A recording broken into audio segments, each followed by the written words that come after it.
हर्षिता नागपुर से हमारे साथ। स्वागत है आपका। हेलो।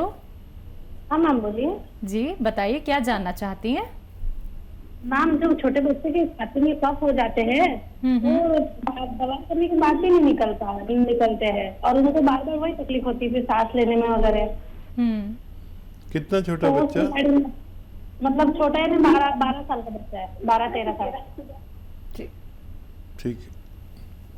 तो देखिए, अभी एक नुस्खा बता रहा था मैं ऐसे बच्चों को जो 12 साल के या उससे ज़्यादा के हैं।